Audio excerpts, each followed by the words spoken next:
Kolbe's reaction. അപ്പോൾ ഫീനോളിൽ acid group add ചെയ്യുക.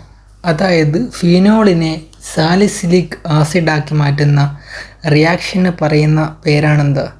Kolbe's reaction. ഫീനോളിനെ salicylic ആസിഡാക്കി മാറ്റുക.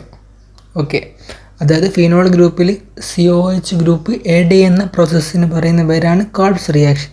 നമുക്ക് റിയാക്ഷൻ നോക്കാം. ഓക്കെ, ഫീനോൾ എടുക്കുക.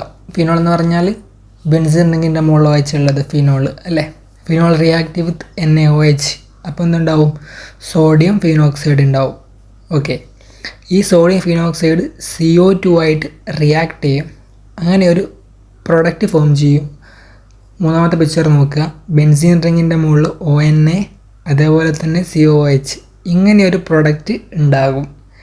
ഇതിനെ നമ്മൾ അസിഡിഫിക്കേഷൻ ചെയ്യുക എന്ന് പറഞ്ഞാൽ ആസിഡ് ആഡ് ചെയ്യുക. അപ്പോൾ എന്താവും? അത് സാലിസിലിക് ആസിഡായിട്ട് മാറും. ഓക്കെ, സാലിസിലിക് ആസിഡിൻ്റെ ഫോർമുല ഏറ്റവും ലാസ്റ്റ് നമുക്ക് കാണാം. ഫീനോള് അല്ലെ, ബെൻസീൻ റിങ്ങിൻ്റെ മുകളിൽ OH ഉണ്ടെങ്കിൽ എന്താ പറയുക? ഫീനോള്. തൊട്ടടുത്ത റിങ്ങിൽ എന്താ ഉള്ളത്? COH. അപ്പോൾ ഈ ഒരു സ്ട്രക്ചറിനാണ് എന്താ പറയുക? Salicylic acid. ഓക്കെ, അപ്പോൾ കോൾബ്സ് റിയാക്ഷൻ എന്ന് പറഞ്ഞാൽ എന്താ? Phenol react with NaOH, then എന്ത് ഫോം ചെയ്യും? സോഡിയം ഫിനോക്സൈഡ് ഫോം ചെയ്യും. Which on reaction with CO2 followed by acidification form എന്ത്?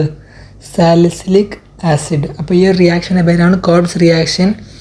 അപ്പോൾ ഇവിടെ സംഭവിക്കുന്നത് എന്താ? ഫിനോളിനെ സാലിസിലിക് ആസിഡാക്കി മാറ്റും.